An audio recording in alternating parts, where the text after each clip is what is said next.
All right, so let's get started. Welcome back. Thank you for coming back. After a whole weekend to think about it, you came back anyway, so well done. We are in our second week of the shiur on the Haftaros of the 3 weeks. We did from Yirmiyahu the Haftarah of Matos first, which we lame with Pinchas, the Haftarah about Divrei Yirmiyahu ben Chilkiyahu.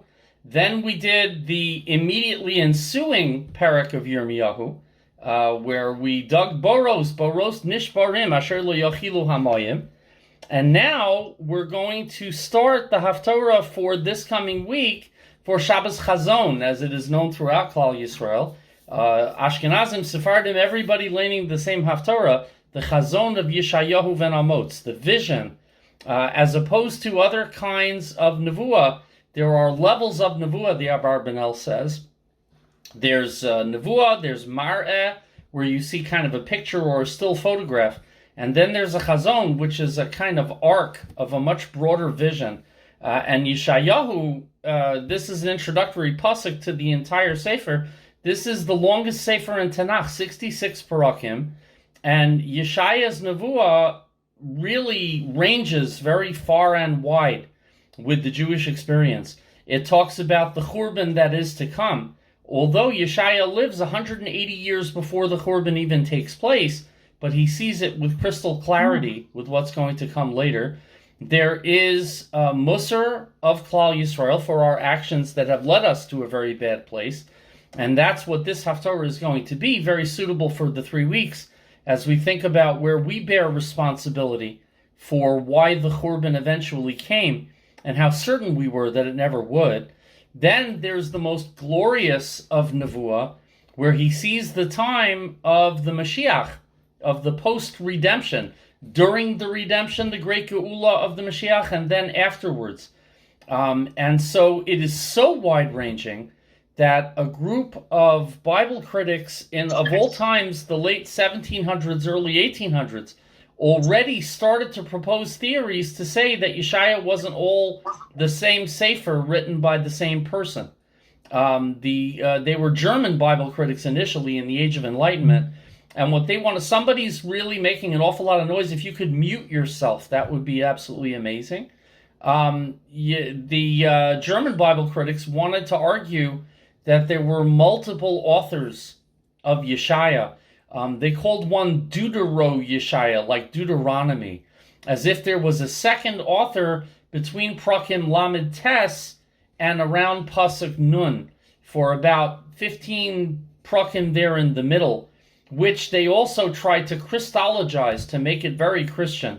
Euphemisms about the suffering servant, saying that everything pointed at Jesus as being the Messiah, which is problematic if you read the words. Because if you read the words of Yeshaya, it is quite clear what the Amos HaMashiach are supposed to be like. And as the Ramban pointed out in his great debates with the Catholic Church in the 1400s, clearly none of those conditions have been fulfilled. Also, Yeshaya says over and over again that Hashem is Kedosh Yisrael, the Holy One of Israel, and that we are his nation. So to say, as the Christians do, that we were God's nation until he, Kivayachal, changed his mind, make no sense in the context of the actual words of Yeshayahu HaNavi. It can't work the way they say it works. And the Rambam pointed out, if the lion, the leopard, isn't lying down with the lamb, then your Messiah wasn't the Messiah, no matter what you want to say. So what it seems to me to be clearly is that by weakening faith in Yeshaya being one Navi, which Klal Yisrael has always believed, what they were trying to do was to weaken faith in the Torah in general in the 1800s and on. Think about 1810, the beginning of the Reform movement in Germany. There was a lot of effort to try to make Tanakh no longer be Kisvei Kodesh, no longer be prophecies that are good for all time. They were trying to weaken it, and they didn't really succeed, but they still work on it. And if you read the Bible critics and a lot of the literary study of Tanakh, they really try to take away from the idea that all of this is Nevuah directly from HaKadosh Baruch Hu, and that it has echoes through pretty much Jewish eternity, not just for the generation for whom it was spoken. So we have to keep that in mind. Anytime you learn Yeshaya, you have to keep in mind the kind of global and very long view of history that it takes. Yeshaya, they speculate, was around 600, 700 before the Common Era. So if you add that to right now, to 2023, you're talking about approximately 2,700 years ago, almost 3,000 years ago. So it's a very long time ago, and it was a while before the Churban. And yet, his take on what's going to happen is so incredibly sharp and so incredibly incisive to human understanding that it's hard not to hear the truth when you read the words, when you try to understand them. So that's the vantage point I'm going to be taking. And we're going to see a lot of that over the 27 psukim of this Haftorah, which are pretty bleak and which have shadings of what is to come. This Haftorah will remind you of things we talked about last year with the Eicha Shir. This Haftorah should remind you of some of the things that we heard from Yirmiyah, although Yirmiyah is speaking 180 years after Yeshaya is.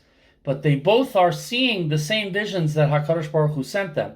But Yeshaya is such a glorious sefer that most of the Haftorahs that we learn throughout the year, there's no other sefer Nach that has more Haftorahs than Yeshaya.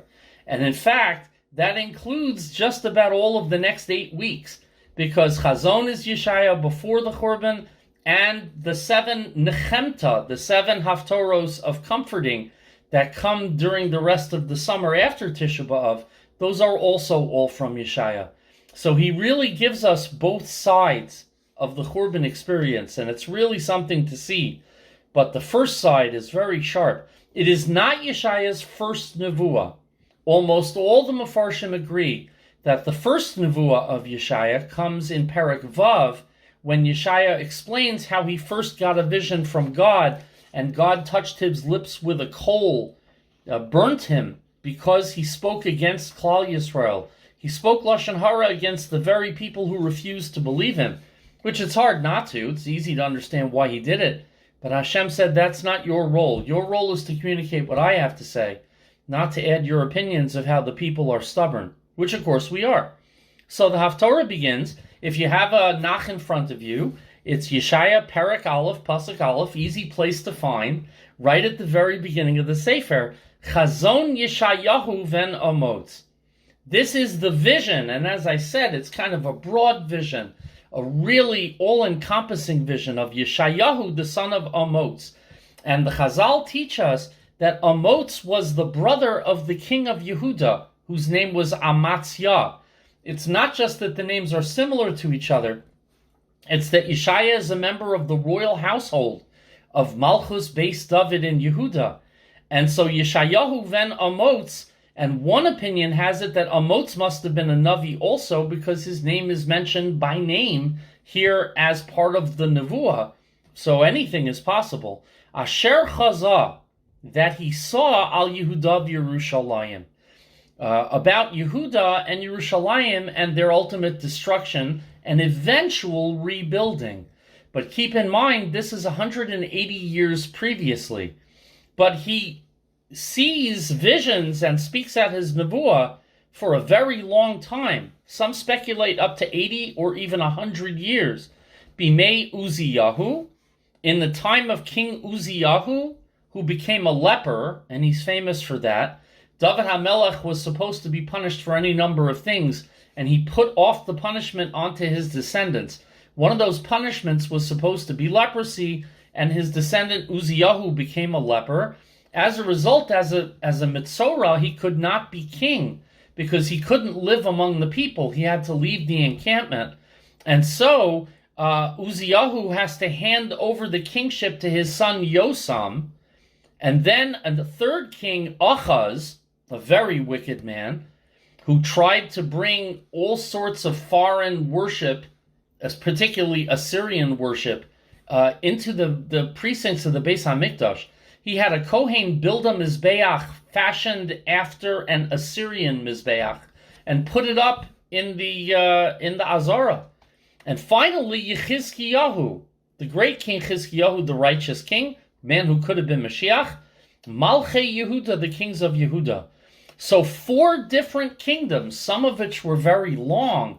Yeshaya is the Navi throughout all of them. And what some say is that this shows you how being in charge of a kingdom, we know absolute power corrupts absolutely, but power also ages you and wears you down. If you've ever seen pictures of American presidents before they become president and then after they're finished being president, they often look much, much older. And that was true for Bill Clinton and George Bush, George W. Bush, Barack Obama, until Donald Trump, who doesn't look any different, and only his hairdresser knows for sure. And Joe Biden looked old to begin with, so I'm not sure that it's going to age him the same way. But it's hard to be the leader of the free world. And in this case, the Rabbanos, says the Chazal, meaning kingship, meaning power, wears you out. The fact that you could have one Navi and 4 kings coming and going, that's really something. Notice it does not say Chizkiyahu's heir Menashe. He stopped prophesying before Menashe because Menashe had him murdered pretty soon after becoming king. Yeshaya's daughter married Chizkiyahu. So So Yeshaya was the father-in-law of a king, the grandfather of Menashe who murdered him. I have hopes that my own grandson doesn't hate me that much, but he's not 12 yet, so we'll find out. He was the nephew of King Amaziah. So he really was tremendously connected to the royal family. He's regarded as one of the most sophisticated Nevi'im that we have because he's so erudite, well-educated, and understands politics so well that he really is a Navi of great sophistication, as opposed to Yechezkel, who's like a Ben Kfar, like a villager who comes to be Misnabe. It's all translated through the consciousness of the Navi. So the Nevuah takes on different tones when you read it afterwards. And now, if you're listening on Shabbos, the first pasuk of the Haftorah, if the Haftorah is given to somebody who knows what he's doing, I volunteer as tribute. If they want me to lay in Haftorah Chazon, I'm always happy to. It's one of my most incredible, I believe it's a beautiful Haftorah in every way. But this is where the Eicha Trup starts, is with the second pasuk. Shimu shamayim v'hazini eretz ki Hashem diber.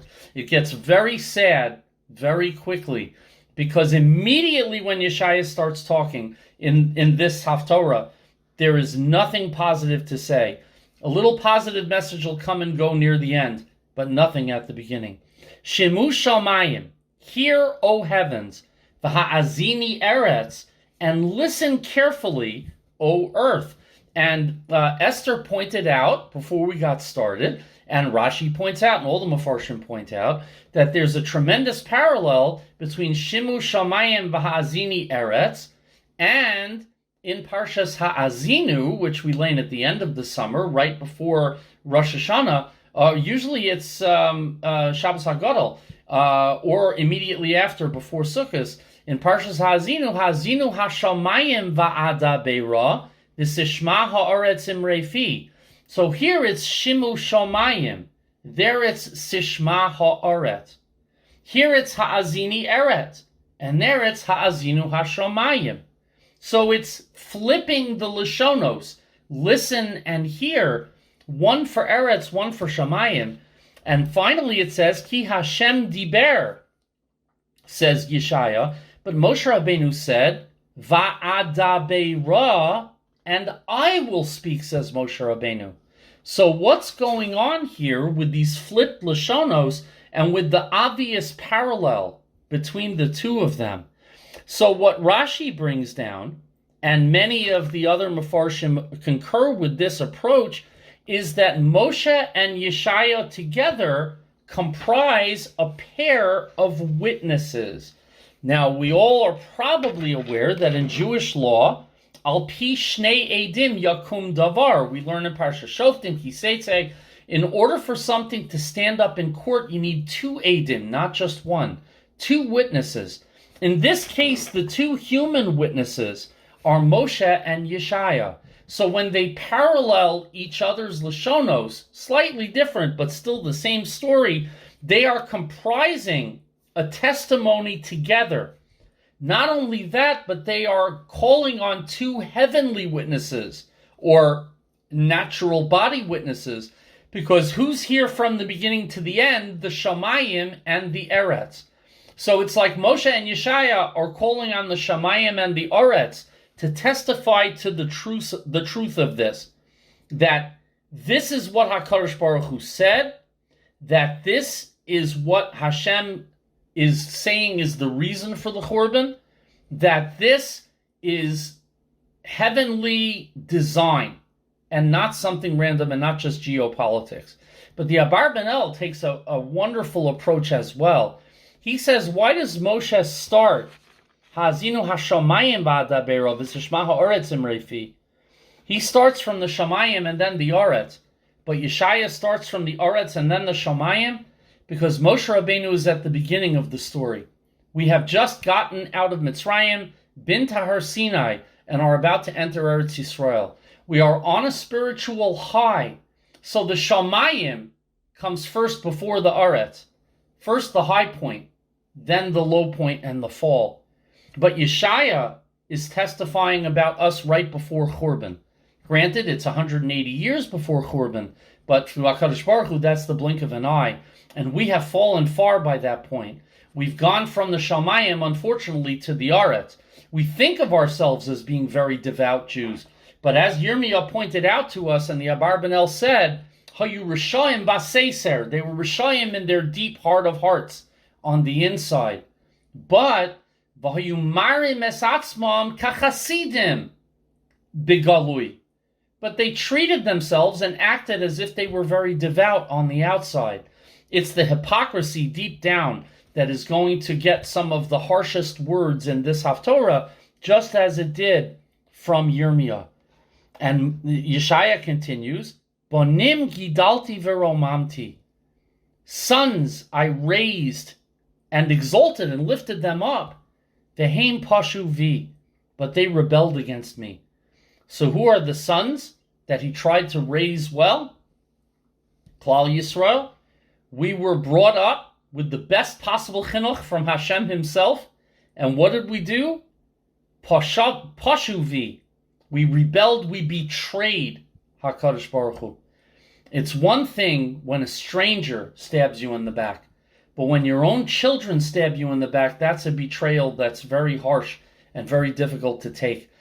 Some of the Chazal compare it to a man who plants a field with the best possible vines and the best possible plants, and painstakingly removes all of the rocks and obstructions that are going to prevent everything from growing beautifully.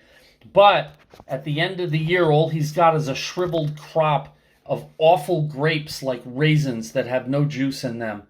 A rotten crop from within. That's us. So the Barbanel says, Bonim plural, because Yeshaya is prophesying right after Golus Yisrael of the 10 tribes by Ashur. So he says the first Ben was Yisrael that went wrong and was exiled already.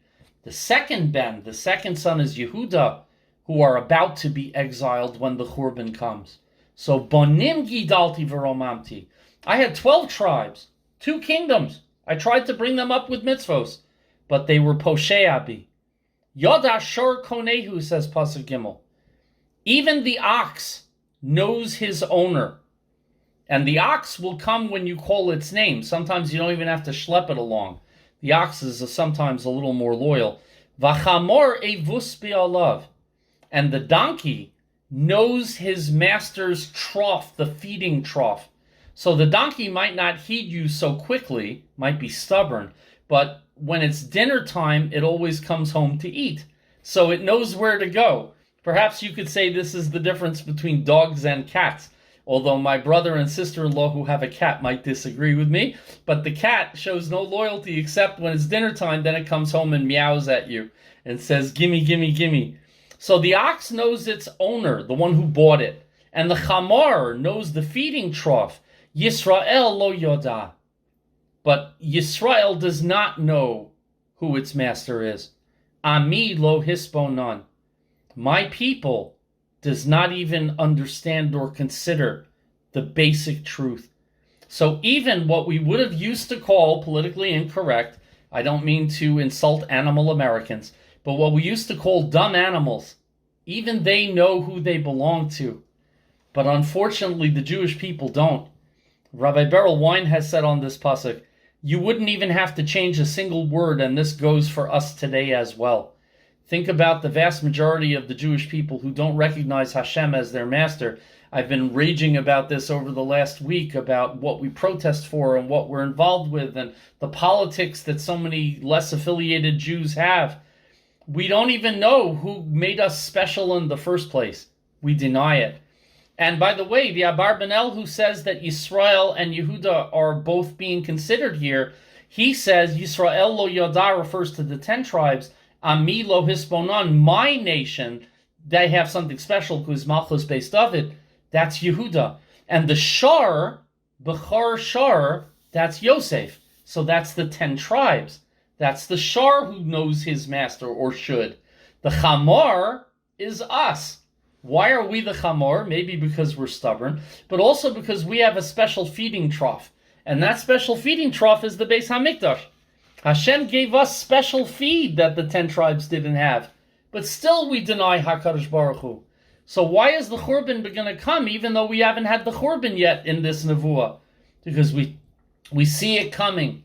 And we're laming it Eicha because we are admitting what we've done wrong. But like we said in Eicha last year, over those 15 days of Eicha we did together, we never admit it until we're forced into a corner.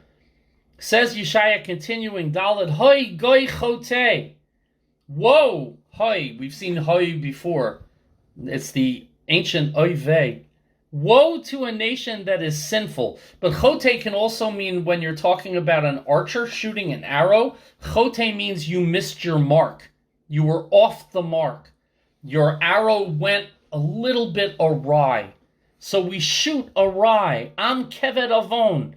A people laden down and heavy with iniquity.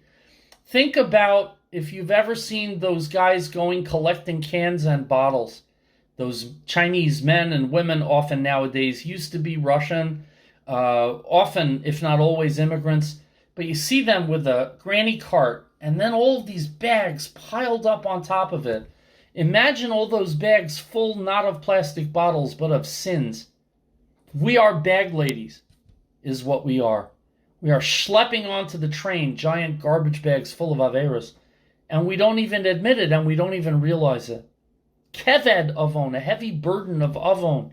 Zera mireim, seed that is evil, that is wicked. Kids that went bad. The seeds of the future are supposed to be what you plant in hope, but these are seeds of wickedness. Banim mashchisim, corrupt children, children who destroy, children who show such lack of emunah that they wreck everything. Azvu es Hashem, and their biggest sin, they forsook HaKadosh Baruch Hu. And all of us are God's children forsaking Him. Niatzu es Kadosh Yisrael. They provoked HaKadosh Baruch Hu. We poked at Him and we started up with Him and we angered Him. We despised Yiras Hashem even, says the Radak. Nazoru achar. And they turned their backs on HaKadosh Baruch Hu. They pulled backwards. All of Eicha repeats over and over again. Eicha, Hashem, why don't you answer us? Why don't you hear us? 180 years before Eicha, Yeshaya is saying we turned our back on Him first. Small wonder that He didn't answer finally when we're desperate for Him, because we waited too long. There's a passage, I think I mentioned it last time, a passage in Shir HaShirim, where the beloved comes to the door, and the woman, who's us, the Kala, is upstairs. But we got ready for bed. We already got into a sweatshirt, and we're already, too lazy to go downstairs and see who's ringing the bell that late. And when we come down looking for Hashem, it's too late. He's gone already. He left. And so we run to the watchman. Have you seen my beloved? And we run to the people on the gates and the people on the walls. Have you seen my husband? Have you seen my beloved? But he left. He gave us all these chances. He leaned on the bell for 20 minutes. But, we were busy because we were watching Netflix. Bad move, Pasuk. Hey, al mes suku. Why have you been beaten? Makeh. Why are we being beaten so much? Why are we being punished? Od Tosifu Sarah, and still we continue to rebel. You think after the first clap you get the point. Your kid tries to cross the street, God forbid, against the traffic light without looking both ways. And out of fear, you grab the kid and you give him a swat. Not that we would ever do that nowadays. We don't do such things. But if you smack the kid, it's as much to teach him a lesson so he'll remember the patch, even if he doesn't. But then he keeps doing it again and again and again. We're supposed to be grown-ups. Kol rosh lacholi. Every head is full of sickness, full of headache. It's like a giant migraine that never stops. V'chol levav davoy. And every heart is full of woe and malaise. None of these illnesses happen by chance. Any ailment that we have, and what ailments do we have? Pretty bad ones. Vav mikaf regel ve'ad rosh ein bo mesom. From the sole of the foot to the very top of the head, there is nothing that is healthy or sound. Every part of us is achy and painful and just full of agita, petza, and different kinds of aches and wounds. Petza is a wound, a bleeding wound. Bachabura and contusions where you got pierced with a sword, Rashi says. Umaka teria and lacerated sores that are oozing. We're like the most sick person in the hospital. You don't even want to look at them. We're so gross. And we don't pay attention. Lo zoru. They haven't been sprinkled with any healing ointment or medication. V'lo chubashu. They haven't even been bandaged. V'lo rukha bashamen. And they're not even softened with oil or ointment or anything. We're not treating what's wrong with us. Because all of these things are connected, says Rashi, to our rebellious deeds and our chatoim and our peshayim. Chatanu avinu pashanu on the Aseres Yemei Tshuva. Well, here we are 10 months after Aseres Yemei Tshuva, and what have we learned? Did we really take it to heart, all the clapping we did last Tishrei? I mean, I hope so. It's been a rough year for me. I kept wondering, what didn't I do right on Rosh Hashanah? Was it the davening? But family tragedy and friends being diagnosed with illnesses. Kingsway alone, I know the Tehillim group of women on Shabbos has a list as long as your arm of people they're saying Tehillim for, and some of them are in their 30s, Nebuch. The clapping comes and comes and comes, and we have to look inside at what we can do better to be better. This is not to say, God forbid, that any of this is any of our faults, in particular us, but as a Jewish people, the Churban was coming, and we ignored the Navi who told us so. Zion, Artzachem Shemama. Artzachem Shemama. Orechem Serufos Eish. Your land is Shemama, is desolate, it's empty. Somebody, I heard a shir, he was talking over how he grew up in a part of Chicago. And he went back to his old neighborhood not that long ago. And it's like burnt out buildings and boarded up. And he said, look, the South Bronx is like that too, but I didn't grow up in the South Bronx. When I see the place where I grew up, the apartment building where I grew up, and it's a mess, and it's filthy, and it's run down, that's Artzachem Shemama. Your land that was yours, Eretz Yisrael, is desolate. And there have been many times in history where there were no Jews in Eretz Yisrael, and it was just an empty ruin for decades, for hundreds of years. Your cities burned with fire. Now, Yeshaya might be testifying to what recently happened with Ashur, where he burned 43 Judean cities, just crushed them, and Yerushalayim was going to be the last big one. Ad maschem lenegdechem zorim ochlim osa. Your land, in your presence, strangers are devouring it. God forbid, imagine those beautiful Jewish neighborhoods in Yerushalayim being taken over by the Arabs. Look at Gush Katif.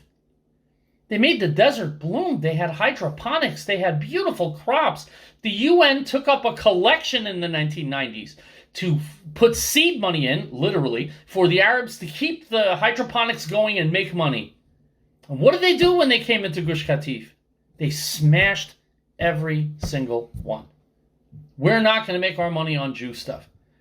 There are stories told, and I've seen photographs, I think, in 1967, when the Jews came into Jerusalem and took the parts that had been in Arab hands, they found warehouses full of polio vaccine. But because it was Jonas Salk, the Jew, who was responsible for it, the local Palestinians wouldn't give it to their children. Their children die of polio rather than to take a Jewish medicine. Strangers devouring our land is a very difficult thing to take. And it's desolate as that turned over to strangers. We gave them Gush Katif, and they laid it waste. What a waste. What a waste for them. What a waste for us. What a waste for everybody. But that's what happens in Churban. The daughter of Zion will be left like a sukkah, like a shaky shanty, like a hut in a vineyard, like the little security guard hut that they used to have for the people who were going to be there. The sukkah is always a metaphor for the Beis HaMikdash, or frequently, I should say, a metaphor for a Beis HaMikdash. So there's going to be no Beis HaMikdash left either. So the fortified cities of Yehuda were taken by Ashur. Only Tzion Yerushalayim remained uncaptured. The watchman's hut remained after Ashur. And then we said, well, God will never destroy his own house. So I can be as much of a sinner as I want, because God's never going to blow it up, because his name's on the building. 180 years later, even the sukkah is going to be gone. Like a little hut in a cucumber field. In the Gemara, they say that that's the least intensive work that anybody can do. So if somebody's injured and they can't go to work, but they could be a shomer kishuim, a cucumber watchman, it's a good job being a cucumber watchman. You don't really have to have much in the way of great physical attributes or abilities. The cucumbers don't make too much trouble, generally speaking, and you don't get a lot of coyotes running in to eat all the cucumbers. Just watch out for the occasional rabbit and you're fine. So even if there's a guy whose arm got chopped off, says the Gemara, he could be a cucumber watchman. That's it? That's what's left of us is cucumber watchmen? After everything's gathered? Well, once the harvest season comes up, he gets up and goes away, and the security booth is empty. That's what's going to happen to Yerushalayim. The security booth is going to be empty. Like the cucumber watchman. Like a besieged city. Remember the pandemic? It's been so long. But remember 2020 when we couldn't go anywhere? Do you remember the pictures? I saw pictures people took. My brother went to Times Square to take pictures. He said he got out of there as quick as he could. It just was so spooky and creepy. Nobody there. Abandoned. Tumbleweeds. Ghostly whispers. This is what's going to happen to Yerushalayim. Only in Yerushalayim, it's not going to be waiting for the lockdown to be over. Sorry, a little bit over time. We're just going to do 2 more psukim. Lulei Hashem tzvakos. Now, we say, if Hashem hadn't left us, Hosir lanu sarid kima'at, a little remnant, if Hashem, because of his rachmanas, not because of our zachusim, but if Hashem hadn't left a little bit left over from us, kisidom hayinu, la'amorah daminu, then we would be like Sodom. We would resemble Amorah, completely destroyed, never to be rebuilt again. But Hashem leaves us a small remnant. Hashem leaves us around, and the Beis HaMikdash will be rebuilt, and we're going to get to come back. Sodom is never going to come back. But the implication of this pasuk is clear, that we are just as deserving of destruction as Sodom and Amorah. But Hashem relented, and Hashem let us stay. But the problem is, we know who we really are. Shemu dvar Hashem kitzinei Sodom. Right after saying we would be like Sodom, Yeshaya says, oh, by the way, we are like Sodom. Hear the word of Hashem, you leaders of Sodom. Not just the regular Sodomites who were awful people, but the leaders who chop people's feet off to fit in a bed. The rulers who set the tone for everybody else. The city where Avraham Avinu said, look, if there's 10 guys, will you spare the city? And God says, sure. Where's your 10 guys? And the 10 guys was Lot, and he wasn't so great either. Leaders of Sodom, hear what Hashem has to say. Ha'azinu, there's that word again, ha'azinu, Toras Elokeinu am Amorah. Hear the Torah, the laws of our God, nation of Amorah. The problem is, Yeshaya is talking to the Jewish people where we say Hashem Elokeinu Hashem Echad. He's our God. We are Kadosh Israel. That's what Hashem calls himself. But we are Am Amorah because we gave him up, because we banished him from our living rooms and temples and our consciousness and our priorities. The Eicha Trop is strong. And when you hear it as a Haftorah, whoever lanes it usually lanes it pretty slow. This is tragic stuff, and it's not going to get better. We'll see little bits here and there that are okay, but this is a rough Haftorah. We're in for a very happy week, because after we finish this, we're going to move on to the Haftorah of Tisha B'Av, which I've never studied intensively, so I better get to work, because I'm really looking forward to it. But that is depressing from start to finish, so we'll see that when we get there. In the meantime, thank you so much for coming.